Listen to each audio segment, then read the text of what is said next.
Not many people I know like having the first overall pick. Sure, you get the number one selection and the best overall player, but you also have to wait 20 picks in between your next two, at least. So to help you guys out, I've created a couple strategies that can help you get a championship caliber team. The first strategy is my favorite when drafting number one, and that's the kill strategy. So the first step is to lock up Saquon. This secures a high-end pass-catching running back that can carry your team if you really need it. And this is the same for both the strategies that I have in this video. I'm using Draft Wizard's Draft Simulator, which I highly recommend because of how easy it is for you to pump out drafts super quickly and try different things out.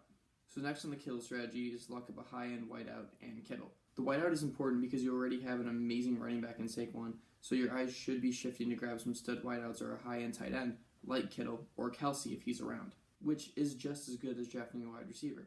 Not to mention wide receiver is a much deeper position than tight end. Now it's important to remember here, we're drafting for positions, we're not drafting for specific players. So when we're choosing between like Mike Evans and T.Y. Hilton, it doesn't really matter which one you pick because the main point is we're trying to lock up a wide receiver one. Now with all those picks gone, we aren't really going to have the best chance of getting a running back. But locking up one now would be a great idea. Lindsey is available and I like him.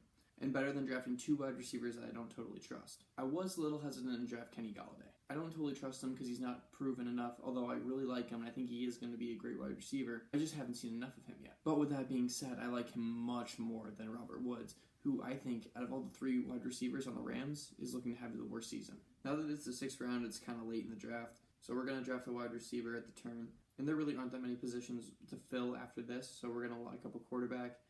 Baker Mayfield is available, which is great, and now we're just trying to fill up the rest of the team with sleepers that have high ceilings.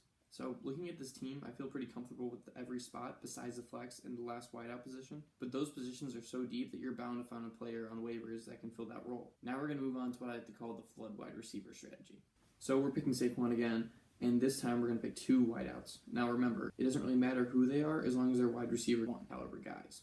Now, the whole point of this plan is to load up your team with as many wideouts so that no other team will have as good of a receiving core as you. With that said, you might lose some in the running back position. So with no one really being available right now, I feel like my only option is to take David Montgomery in hopes that he's going to take a big role in the Bears offense, which I feel is pretty likely to happen. Now that we have our wide receivers filled up, we can draft whatever we want.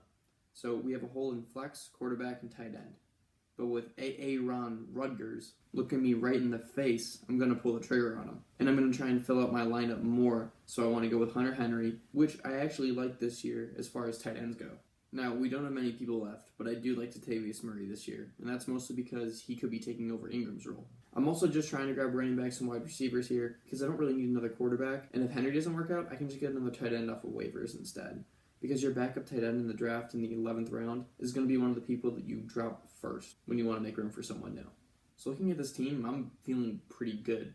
We got good wide receivers, we got good running backs, and a quarterback who is obviously top tier.